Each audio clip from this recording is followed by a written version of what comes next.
Hey guys, and welcome back. Yeah, it's been a few days now since the Towpath half marathon, and my body is feeling so much better now. I'm actually already doing some of my runs, and today I will be talking about the race and just in general the Towpath half marathon course.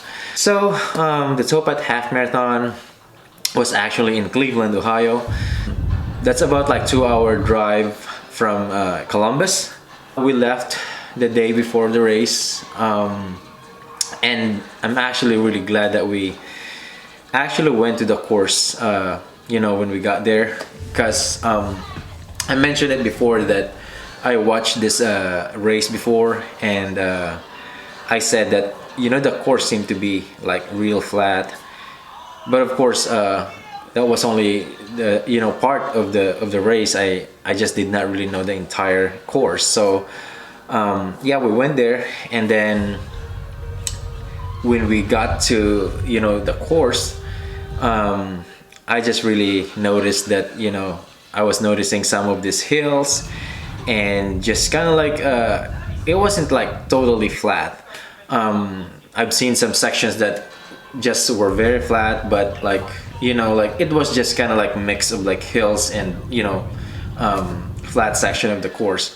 So we came back to the hotel. I told myself that I really need to stick to my plan, and I really have to be cautious with my effort tomorrow because I don't really know what to expect. So the morning of the race, I woke up maybe like 2 to 3 hours before the race, and got my coffee, and actually I probably over caffeinated myself before the race. So yeah, it's been a long time since I raced, and I just didn't really know, like I forgot my routine, and I was also a little bit distracted because I woke up early and then was just like trying to relax my mind and just doing something else. And I just did not really notice I was drinking so much coffee. The good thing is, like, I got some of it out, and drank a lot of water, and it felt good. We went to the course about 30 to 40 minutes early, and got everything settled down, and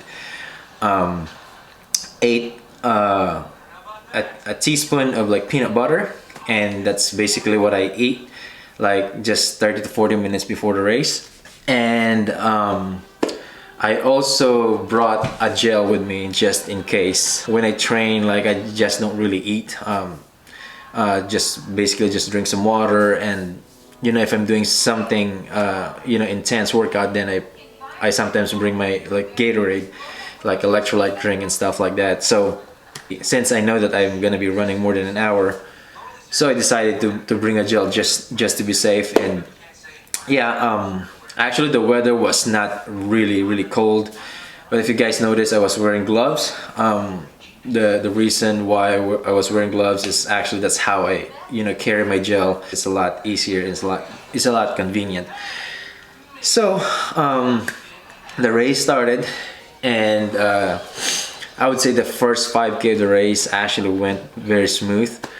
The first couple miles of the race, I was just trying to get that really nice rhythm, and I felt really controlled for the first couple miles, and I was just trying to see what's going on and all that kind of stuff. And actually we hit the first hill just before 5K. I would say the hill was kind of like just moderate, so it wasn't too bad, but it's gonna take you a little bit of effort to really get it to the top. So that's, yeah, I would say it's not super hilly, but it's it's pretty hard. So I hit 5K like just like under 20 minutes.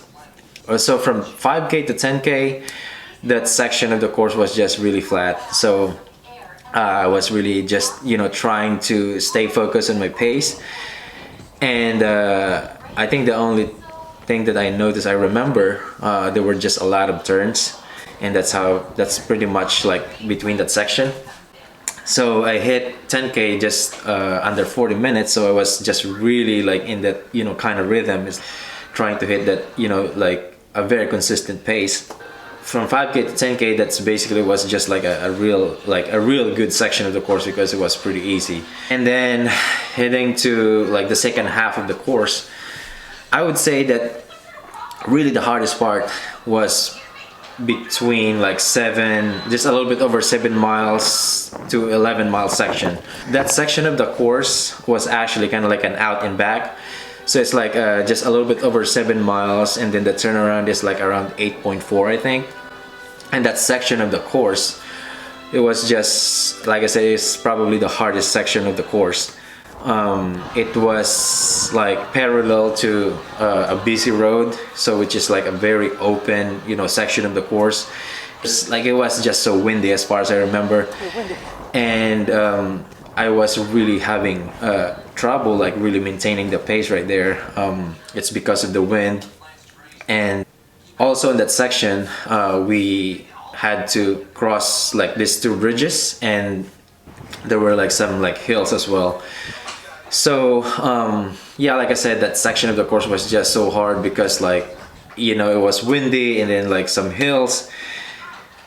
The hills were not so like steep, like I said, it's the same as like probably the hills like just before 5K was pretty much the same, but it's just so hard because like that's later part of the race, and for you to get to the top, like it's pretty much the same, like you really have to work hard, and it's definitely slowing you down. So yeah, like it's a hard effort just to get to the top, and then you gotta do it again.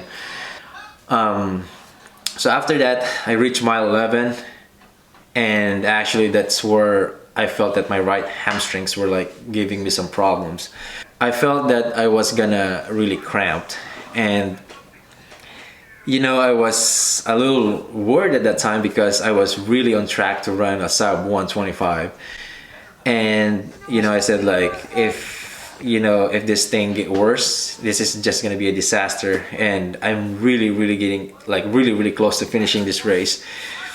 So what I did is like I just stayed relaxed, and I said I just gonna have to keep going, try to just try to relax and be efficient. So a good thing is I was able to hold it, and the last mile of the race, when I felt like this is it, so I just gave everything in the last mile. I could not really remember what was my pace, but I just gave it all and finished the race, and I'm really glad that I hit my goal. Like my original goal was to run under 125, and then it's, I would say, the biggest thing that helped me a lot going to the course, and that gave me a lot of idea what to do during the race, and I think I was really able to execute this race properly. I'm just really satisfied with my performance, I would say. And I don't really know what's gonna be the next challenge, but all I want to do is right now is just maybe try to take it easy for a little bit, and then when my body is fully recovered to start training again, then that's the time I can tell you guys what's gonna be the next challenge. Thank you guys again so much for being here today, and if you're new to the channel, please subscribe, and I'll see you guys very soon.